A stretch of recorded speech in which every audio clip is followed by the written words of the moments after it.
Hey, everybody, this is Josh with Losing My Religion. And today I have, as I have been talking about leading up to, I have the guest of all guests that I could have on this platform, particularly with this story. Thank you. I have with me Lee Vartanian. Lee Vartanian, for those of you who do not know, was an integral part at Bridgeway for some years. He was the senior associate pastor, also the COO, the senior vice elder of the elder board, an elder, and last but not least, prophet of the house. Yes, sir. As you were called. So this, you held like 6 different titles. Yes. So when it comes to leadership, Lee could not have been any closer or higher to Chad and Wendy and everything that was going down. So saw everything, knew everything, had all kinds of knowledge in before. Obviously, we'll get into it, but you guys can imagine the character assassination and all-out assault. It was awful, yeah. That came after all of that. But Lee is particularly, knew him as all those things, but know you as friend and know you and Lindsay as friend. Super integral to me and Ashley's life. Lee and Lindsay was one of the first places that I went to after I left to talk things out and to get to know people and to connect. Lee performed our wedding. That was my last official act as a pastor, was marrying you guys, which was awesome. Super special. Such a cool ceremony. Yeah, super, super special. Performed our wedding. Since then, him and Lindsay have been super integral to our lives, great friends of ours. And we've got to see just so much of each other's journeys since then. Yeah. And, you have your own story. Lindsay has her own story. There's so much that has happened with you guys and with your family. But I think what's really cool is I've got to watch since that time, you guys thrive. Yeah. Yeah. Like you guys are thriving and it's been a long road, but it's been a blast. Yeah. I remember telling Ashley the last time we saw you guys, we went to dinner with you guys, particularly with Lindsay. She had her hair long, which, she was known for her short hair, if you knew her in those days, and she had grown it out. And I remember leaving there and I looked at Ashley and I said, she just looks so good. Yeah. She looked so healthy and radiant, and she was glowing and she was full of joy. A new person. Yeah. And it was kind of like I had seen her through so many different versions and levels of herself, during that time, but it by far seemed like it was the most healthiest, radiating. It was just so cool to see her like that, because it was like, oh, this is her. You know what I'm saying? Like it's the real her now. Yeah, the real her. Yeah. So yeah, we're going to get into it. I talked to you guys and I said, this is going to be like the Meghan Markle. It was the best build-up ever. Interview. The Oprah Meghan Markle interview that had the roaring Markle edge. So I was like, you're the Meghan Markle of this. It's like going against the royal family. I was excited, yeah. Yeah, and I think what's so crazy is I think when people watch this and they hear this, you're not going to be the one they expected. Yeah. I totally, for those of you who know and don't know, I kind of want to kick this off and start with and just iterate how big of a deal this is. I know for you. Yeah. Because a lot of people have talked about their experiences. A lot of people have come out and told their stories, but it's been about 7 years for you. Yeah. And you've not ever talked about this publicly. My first public appearance in this regard. Yeah. You've told it across tables with close people. I think you and Lindsay have kept it very close to the chest, which I think is so honorable. And I think there's a lot of wisdom to that. And so it's a really big deal that this is the time that you would choose to share and that you are going to share. And I feel super honored that you trust us enough and trust me enough to be able to handle that with care and put it out there appropriately. Yeah. Well, I would just say, for me and my wife, just listening to you and Ashley talk, the tone you guys take and how you're making it's serious and it is a big deal. People, been hurt, but I just really appreciated the humor that you guys brought to the story. And then also too, the fact that you're not just focusing in on, we'll talk about Bridgeway because that was my experience, right? Your experience too. But it's not just that, right? It's more about kind of teaching people what those red flags are to be able to look out for them and then hopefully help people that find themselves in those positions and situations to be able to navigate their way out of it, to me. So anyways, I'm stoked. I've got going through my notes and like just kind of remembering some of these things, because it has been a long time ago. So 7 years ago. Yeah. But just thinking about it, I'm like, oh my gosh, like I cannot, like, can you believe that? Like It could be a Netflix I'm like, documentary. this is wild. And I literally had to stop. I was like, there's too much. So, this could be like a 20-part series or a Netflix series, like you're saying. Yeah, for sure. I mean, it definitely could be. You text me this. It could be its own Netflix series for sure. Like, it's wild. And I think what's crazy and what's crazy and sad all at the same time is there are a lot of Bridgeways out there. Yeah. There are some that are worse. There are some that are not as bad, and there are some that are just like.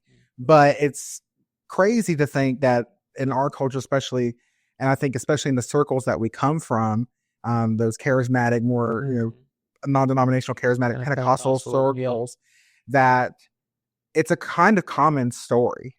Unfortunately, a lot of people have these experiences. Their churches just have different names. Their leaders look a little bit differently, but have the same kind of experience over and over and over again. And then, because it's so interesting because of Ashley's background being in the Southern Baptist world. Yeah. She has her own stories of that. Yeah. It just presents itself differently. Totally. But across the church sphere, and I would say it's particularly the American church sphere, it's really sad that what I'm telling is not a unique case. Yeah.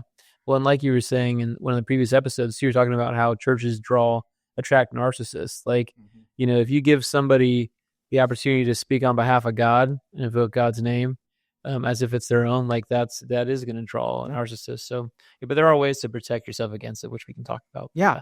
So I want to start here with, so how did you come to Bridgeway? What was your beginning place of how did you come to Bridgeway, and how did you get the very beginning? How did you get I was born in Jacksonville, Jacksonville. So we moved up here. I guess I can go all the way back to that. And this is interesting too, because there's a lot of people's stories where they did move to Greenville and then found themselves at Bridgeway, or moved to Greenville for Bridgeway, which we can talk about that later too. But that to me was more indicative of people being called by God to move to a location, to be part of a people, more so than to be part of a 501c3. Yeah. So for us, we moved up here working for a nonprofit. We left a mega church in Jacksonville we're both on staff at, and moved up here to work for a nonprofit that was doing disaster relief. I was a training director, and Lindsay was going to get a break basically from ministry because she'd been doing it since she was in college, which we're old, so it'll be a long time. I won't age her. So she's still young. So we moved up here and we're just looking for a church, and the person that was running the nonprofit had a girlfriend here, a local girlfriend from Simpsonville, who happened to attend City Church. Okay. And so we started attending City Church, and then the connections were just bizarre. The number of kind of contacts that we had where we knew people, like, this is great. Well, I don't know, this is like, some of this is like Lindsay's story, but I'll just say, like, a person that she was doing worship with in college just happened to be on staff at Bridgeway that she hadn't seen in years. So like there were all these really cool God connections. So, and I don't want to take away from the God factor and all of it, but yeah, that's how we found ourselves there. So we started attending City Church. She got put on staff, and I was just kind of an attendee. Now, was this still at this point in City Church's story, was this the time when Chad was officially? This is prior. It has to be prior to Chad. And then they were in this interim period where they're looking for a pastor, and then Chad was the guy that kind of worked his way in through his, politics. Yeah.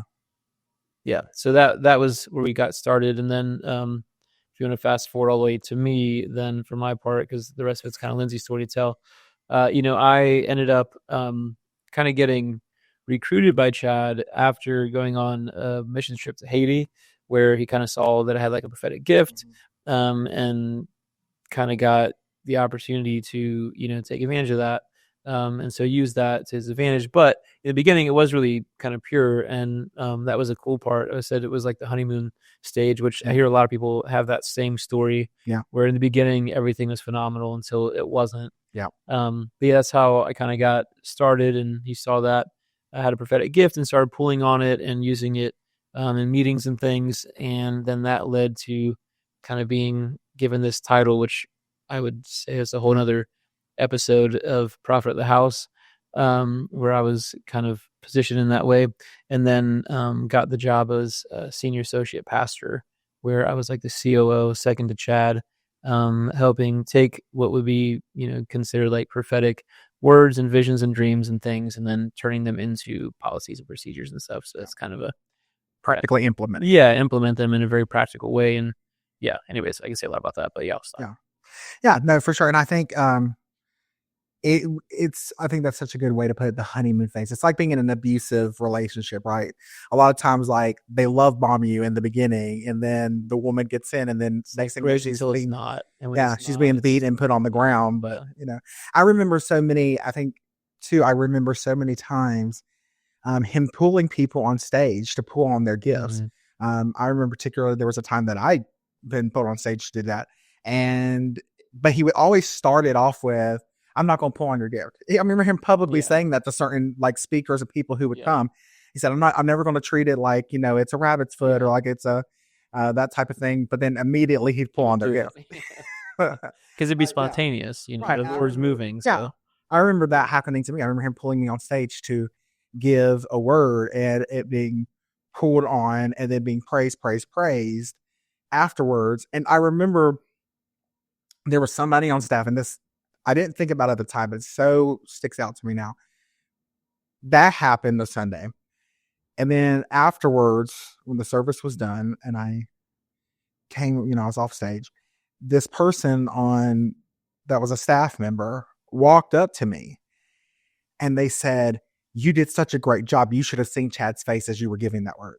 He was beaming. Mm-hmm. You should have seen his face." And how weird is that, right? Like the attention was, you made Chad proud, right? Yeah. Like you should have seen his face as you were doing this thing. Not God. Right. Not God. Not that was great. Yeah. Not like that was that. A general. Right. Like that really ministered to the body. It was, you made Chad proud. Good for you. You're going places. Yeah. Which it was shortly after that when that language of ascending the mountain and you're being highlighted and all that kind of stuff. And so, I know. So you come into play and you're in this honeymoon phase and you're implementing things throughout the body. I would say kind of so as you're doing these things and now you're on staff, when was your first, I guess the word would be impasse? When did you come to this like resistance or impasse from then that's like, okay, what I'm trying to do is not. So it was really interesting. And I guess, in hindsight, it probably was strategic. Anyways, it's either intentional or unintentional, but either way, it had an impact. So in the beginning, I would pretty actively correct Chad. So that was one of the things, like the prophet and the apostle. Okay, well, the prophet, is supposed to basically hold the apostle accountable. And if he's in error, then, like you'll get a word and be able to help bring correction. That was like the Old Testament, old school style, approach to it. And so in the beginning, I would like correct him, and then he would publicly, or at least in staff meetings, he would give those examples to show that he can be corrected, that he did, submit to that correction and change these things. Like a false humility. Yeah, and in the moment, it's like, oh, this is amazing. Like everybody was like really happy actually about it. I have lots of times where staff would come and thank me, or like, this is amazing, because you're kind of bringing stability to what was a pretty chaotic checks and balances. Yeah, because he is super dynamic. It would be the friendly term for it. And so that means that he's always changing things. And so I would come in and be like, all right, you can't actually just change. You can't change things, turn on a dime and change the entire structure of the organization every 3 weeks. Yeah. Even like the org chart and stuff, he would try to like come in and revamp it to the point. This is kind of funny. It's like literally the person as HR director at the time that had my job before I did, he stopped making org charts because Chad was changing them so often. There was no reason to print them, because by the time you printed them, they would be inaccurate. So go into depth a little bit about that. Like explain like what was an org chart and like what did that look like? Yeah. So, that kind of gets into I have several soapboxes that I'll try not to get on because it's not my podcast. No, you go for it. Josh is giving me permission. I know I've given permission for Rain. Just go. Because here's like, we can talk about this scenario, but like here's the real kind of crux of the issue to me. It's like, all right, this is a business. And I still do some like prophetic consulting on the side. So I work really with individuals and companies, just through word of mouth and relational kind of connections that I have. But part of that is I'll still have access to and get to work with churches. And so it's interesting because a lot of times I'll hear the same stories over and over again, and basically the same kinds of issues come up. A lot of it has to do with the platform. So platform ministry is kind of always this like really ripe for I don't want to say they're all narcissists, because they're not. I mean, there's a lot of great people that are on platforms that are doing really incredible things. It's just if you are going to draw those people in, that's where they'll probably end up, right? Just because their gift's going to make a way for them and all those things. But that's eventually it turns it into a corporation, and so then you have a corporate structure, and so there's the org chart, where we have this hierarchical pyramid style structure, which is kind of the opposite of what Christ taught, right? Which I always thought was interesting. I tried to flatten it out. I had some techniques and stuff that I was trying to implement to kind of flatten the structure out, and still have some, like the organization still needs to function, right? So it just can't be a free for all. But I didn't like that idea. I didn't think it was biblical, because it's not, in my opinion. But so on paper, it would look like almost like a pyramid. You'd have one person at the top, and then underneath them, this is who it is. And that's everybody reports to the man at the top, and that's ultimately the head honcho. That's the boss. But that's like taking, to me, the perspective is that's like taking like the devil's model and trying to expect a heavenly result. Like really, there's no structure in heaven that we're supposed to be replicating that's like that. There is only one that's the head. That's the end of the. And so let me ask you this: this could be yes or no, but if that is, would that chart and who was in those places of organizational power, would those change based upon their favor standing? Yeah, I mean that was always the thing too. That okay, so I'd say this on a strategic level. Part of it would be to help show that this person who has submitted to my authority is now getting placed into leadership position. So there's that favoritism, but then also too, there's a strength or a tactic to instability.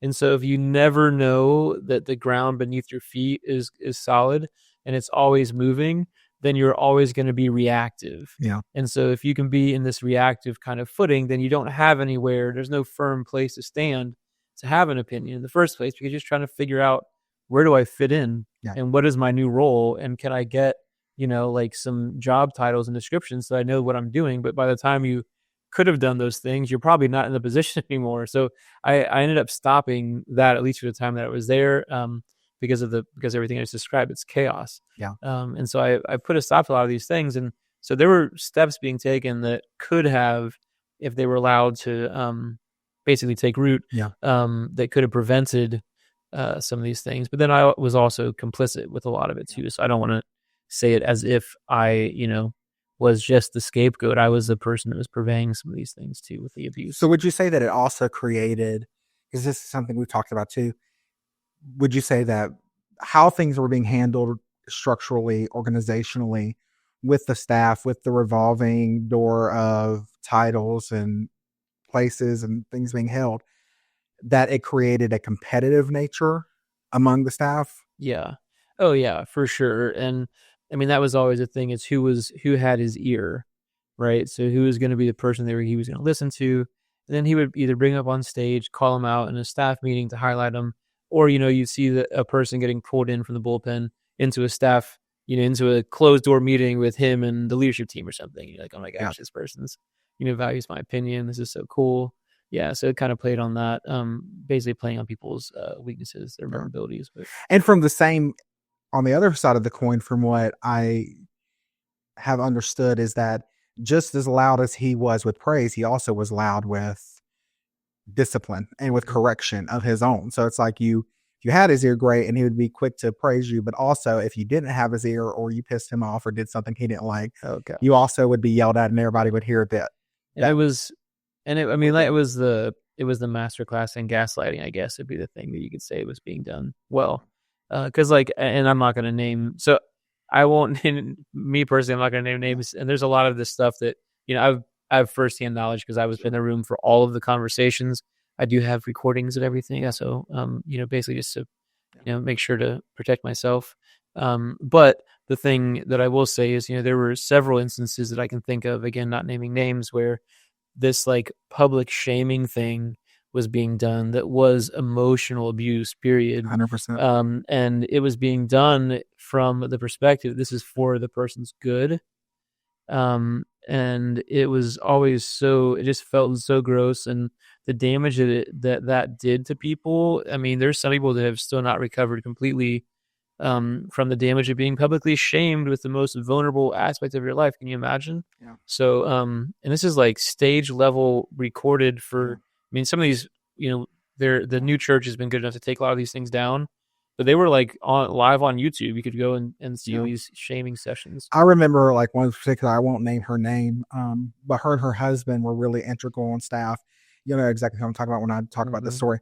This was after you guys had left, but she was on staff and great and loved her and her husband. And, but she got up and she taught one Sunday night. She got up and taught one Sunday night, and she apparently did not teach on exactly what she had told Chad the way she was going to, or what she had chosen to teach on, because she had kind of, the Lord she felt like was telling her to go a little bit of a different direction. Anyway, she gets up there and she has 5 hours, she teaches. And everybody to this day that remembers this teaching would tell you that it was a very solid, very great message.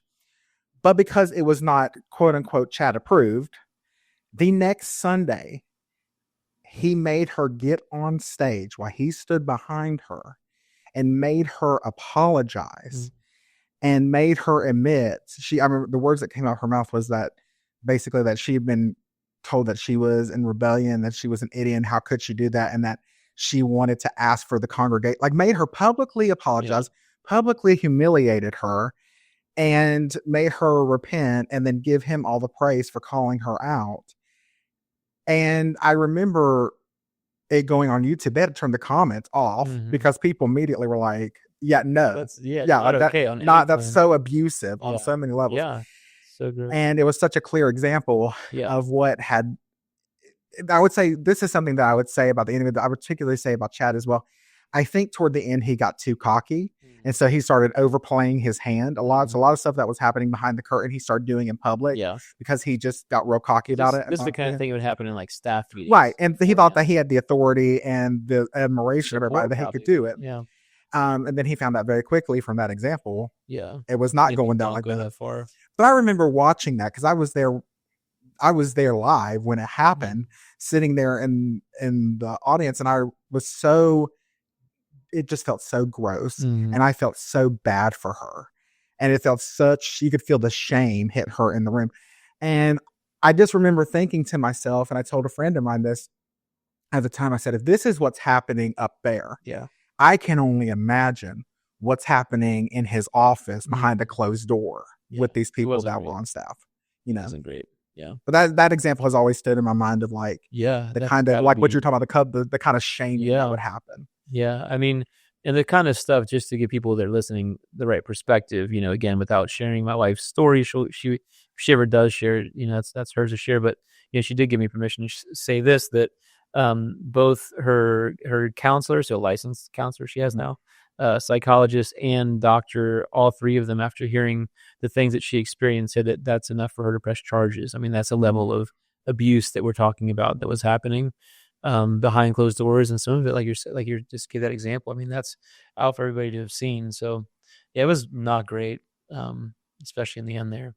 So what was your thought process behind this? So how do you, in the position that you were, this is happening and you're seeing these things, you're also calling him out in the meantime, but when this is happening, how are you reconciling this in your mind? Like what is your thought process as you're seeing things in live time? Yeah. And so that was part of that gaslighting. And so, I don't know how he had the capacity to spin as many stories as he did at the same time. So, bravo for your ability to tell stories, I would say. But like, for me, I can give several examples. Again, I'm going to be careful because I, want to honor confidentiality agreements and stuff. But like, an example could be these are things that really happen. Real people's names. I won't name the names. here's a scenario. Real stories, real examples. Yeah. There would be a couple that are insubordinate, not submitted. I would just hear the worst things that you could hear about these people from him 24/7. I mean, I'm talking about all the way up until like 11 o'clock at night. I'm getting texts or calls for months on end, to the point that I'm telling him as the CEO of the company, if you really feel like that these people are doing all of these egregious things and, you know, aren't compatible with the organization that you're in charge of, then you should fire them.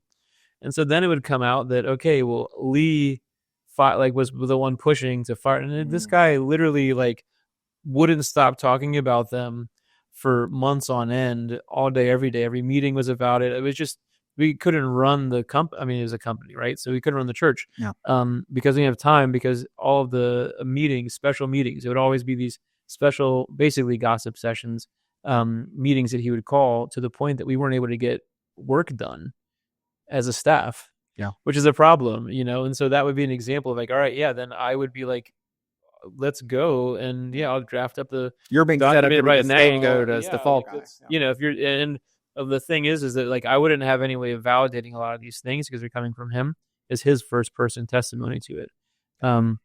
There was some crazy stuff. I mean, there was another individual, again, whose name I won't share, just out of respect for them. But like, this is another scenario where it's of gaslighting. So, you know, it's like, all right, this person, I'm in a meeting and I'm hearing that this recommendation from a counselor is that this person has a sexual addiction that is enough for them to get sent to residential care.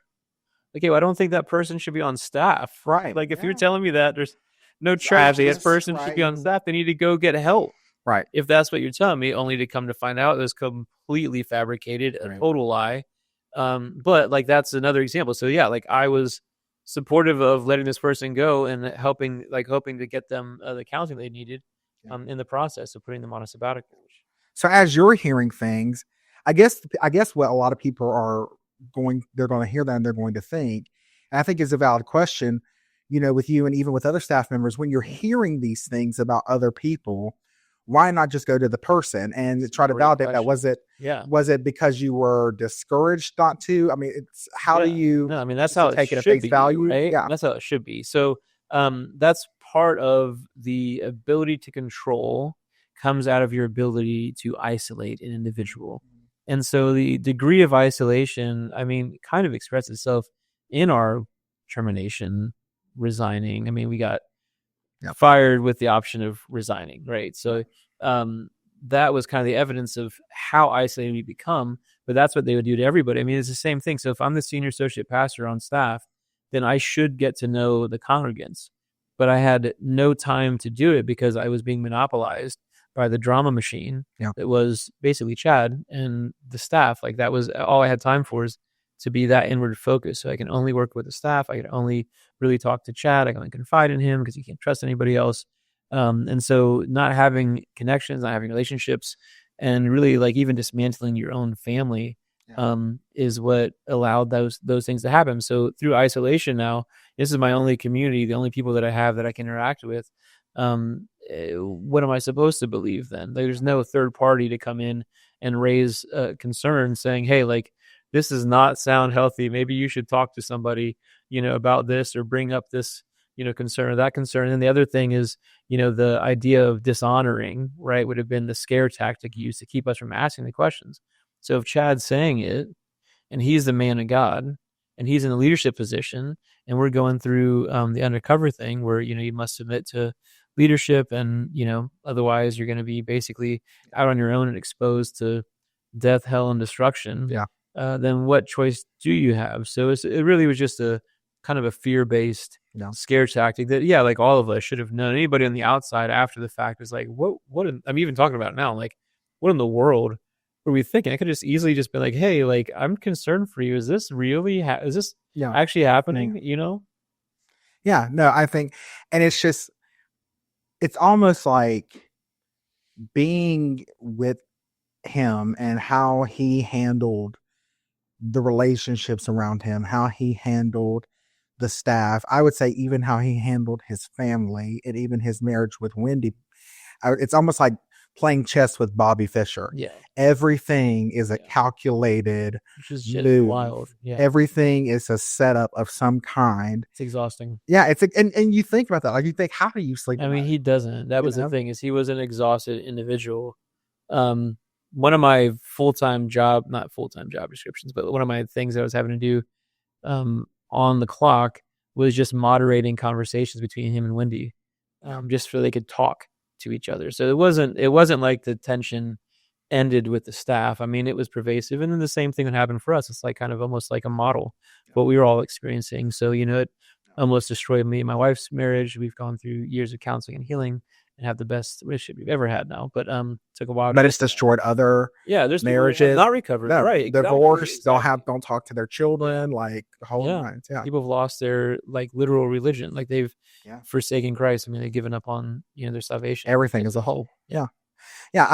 For sure. And I think, and to me, I think that's what's so crazy is that it got to a point where it's, again, it's like you said, it's not only with his staff, it's now hit his marriage.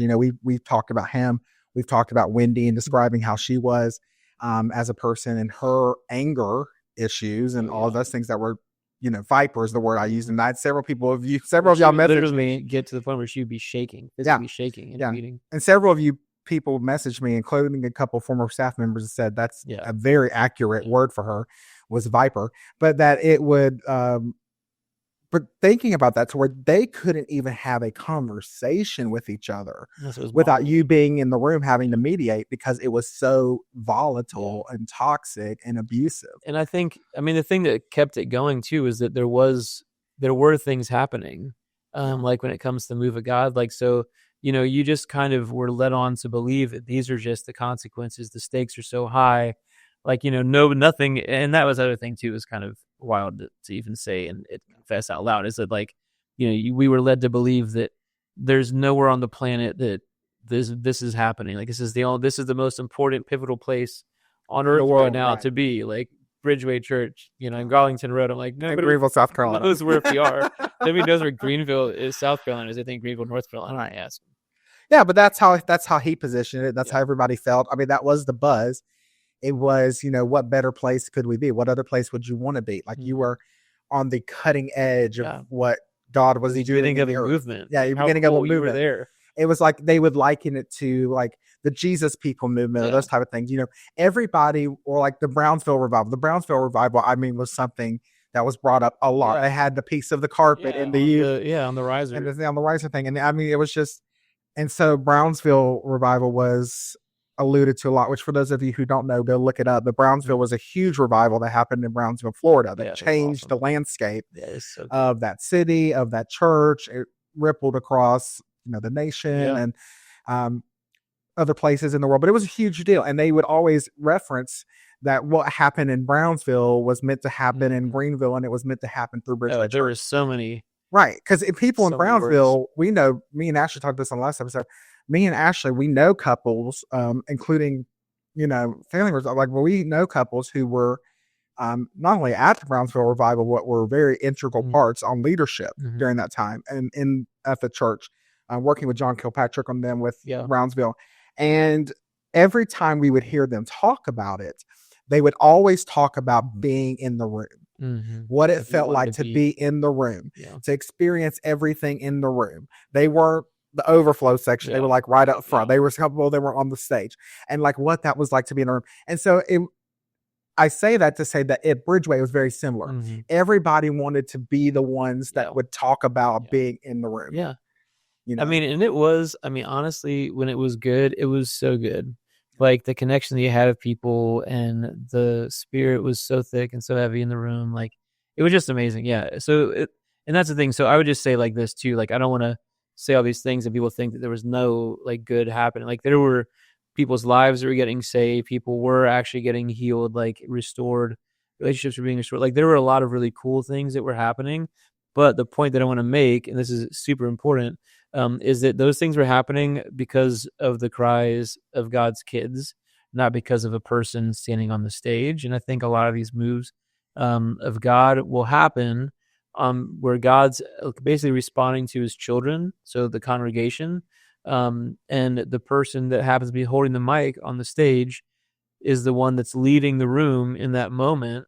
And so people tend to look up to that person, or that person will take that on themselves and be like, hey, this is credit to me for being as awesome as I am. And look what I've stewarded and look what I've done. And I want to keep this thing going, so it's at all cost, and essentially turns it into kind of a celebrity cult. Yeah. Around that person. Yeah. I remember, so I don't think, something that we were talking about, but I don't even think I've mentioned it on here, but I think it's really important, and you can speak on it too, to kind of also give a look into who Chad is and how he operated. So there was a series of messages that Chad did that had blown up, and it was the series he had known for, which was the Orphan Spirit series. And he had done these messages on the orphan spirit, basically talking about the difference between being an orphan and having a mindset of an orphan when it comes to your relationship with God versus being a child of God and being accepted and loved, and all these kind of things. And it was such a dynamic series, and everybody knew him for that. And it had been shared like a ton on YouTube. He had kind of gotten some notoriety with other speakers because of that.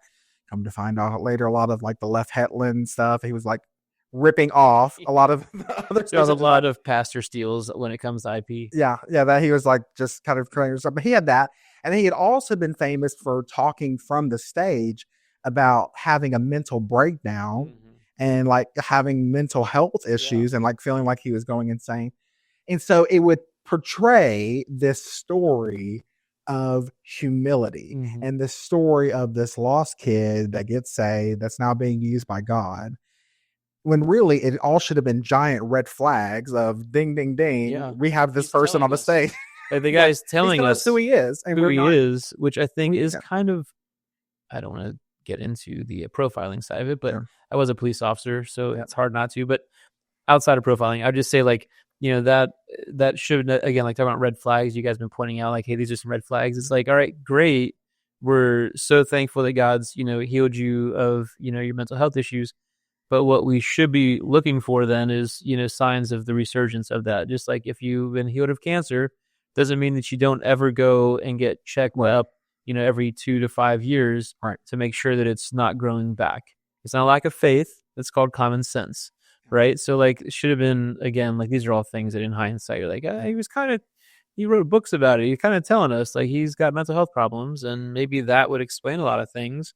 Or at least help us to be empathetic in the right, productive way, not enabling, but showing empathy. So what would you say is, because I think I talk about this, and a lot of people have messaged me about this, and it's kind of crazy because when you're in something, you don't think about these things. When it's like you said, when you come out of something, you look back and you go, how in the world did I fall for that bull mess? Like, how did I allow myself to, how could I believe that? How could I think that? Like, what is my problem? All this kind of things in life. It can quickly become a you blame yourself type of thing, which is not meant to be done. But I think a lot of people have heard this story, and I've heard comments from other people, and I've asked myself this question of like, what's the appeal? Like, what was it about him that made him so magnetic and so charming and so authoritative that people just bought all into every word? What was it about him that allowed that to happen? I mean, I would say part of it's going to be on the spiritual side. So, going back to the idea that, I'm in relationship with a lot of these people who, post Bridgeway days that were part of the church, and people had moved from all over the world and all over the US to be part of, again, that people, I think, not the church specifically, not that organization or that location, but the actual people that were there. And so you have to have that in consideration too. So, on one hand, God, the God of the universe, is drawing you to this collective. The issue once you get to this collective is that the person that's leading that collective is singular, right? And that's the person that is basically manipulating and taking advantage of the fact that God is bringing these people together. So it's I don't want to get too deep into the spiritual warfare weeds, but like ultimately what he did was he identified a legitimate move of God that was legitimately drawing people together, and he capitalized on it. he hijacked it. Yeah, and the consequence is the parasitic relationship that he had with individuals and companies. I mean, the number of organizations too that moved and left everything, moved from where they, I'm not going to name any names again, but like there are several, and if you know the story, then you probably know a couple of them. The organizations that were thriving but had some issues and were given all these promises of health and restoration, or come down here, you can use our facility for free, kind of a thing, get you back on your feet. And he just leached the life out of them, turned them into being inward focused things, and a lot of those organizations never recovered. Same thing with people and marriages. I mean, it's just so really the thing and I guess this is why I'm saying it's like there was a legitimate draw. No, it's just that you just happen to have somebody that was in the mix. This is the wolf in sheep's clothing that was wait until close the gate. And then you went to town. Spiritually, he was like a dementor. Just like would get in proximity to you and like literally just suck the soul out of you because you would have nothing left and you would just fall dead. It's like it's like well, then it's on to the next thing, which again, these are all things in hindsight.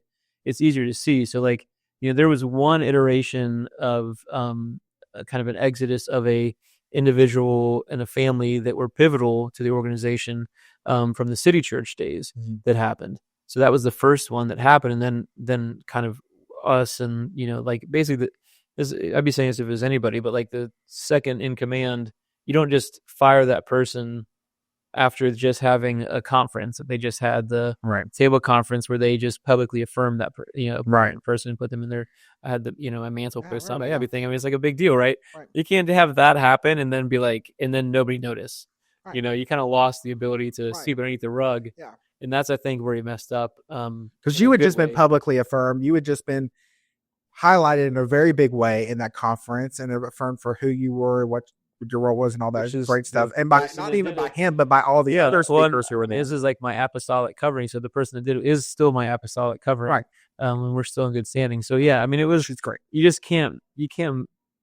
Again, you're talking about how bold it kind of like got more and more bold with things. So, and so not only like your role, I remember not only for that conference, like you being affirmed in your role, but also Lindsay, your wife, who had been so integral to so many of those elements and putting on that conference events that she was putting on. She was putting them on. Like, she was the creative director. So the visuals, the atmosphere, those were incredible conferences. I have to say, incredible conferences, and the visuals were incredible. And I remember they had the tightrope across that with the chair balancing on it. I mean, that's brilliant. I mean, she's if anybody who knows Lindsay, you don't know Lindsay, you need to know her. Awesome. She's incredibly creative. Super creative. And on a side note, super hilarious. I mean, Ashley always say she's Kristen Wiig. Closest to Kristen. It's a good time at the house. Yeah, she's a good time. And but you can't take it was super bold, and it was just it was too telling. I told you I had watched you at that conference. You had just spoken. I had watched you be affirmed at that conference.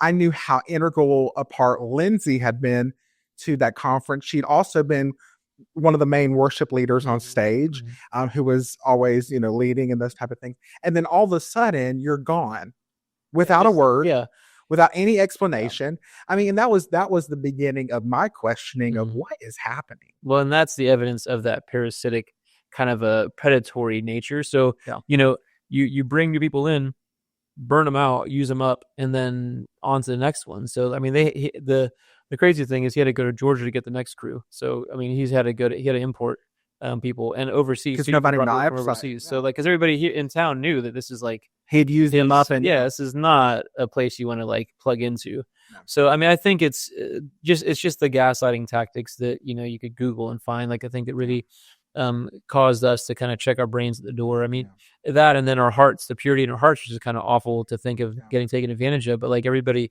these are all people that they're really pure people that really do want to pursue God, that do feel called by God again, like to serve a people. And it's just the person that was in charge was taking advantage of all of them. So as soon as they get in, he would drain the life out of them and ruin their marriages and their lives, and on to the next then. And the thing about isolation was, if you have that as another tactic and you're not allowed to talk to anybody because you're not allowed to do that because it's gossip and slander, it's actually just testimony. But like if you're saying that somebody's testimony is a gospel and slander, you're not allowed to listen to them. Tune in next week as we continue Lee's story as he drops bombshell after bombshell after bombshell and continues to uncover lies and tactics of abuse and manipulation that were being perpetuated to all of those around him, but even especially against him. He continues to talk about his own story and his own journey to finding freedom for him and his family. He also continues to talk about the gross mishandling of everything from power to money inside of Bridgeway Church. There is still so much more to come, and I promise you do not want to miss it. Tune in next week. See you then.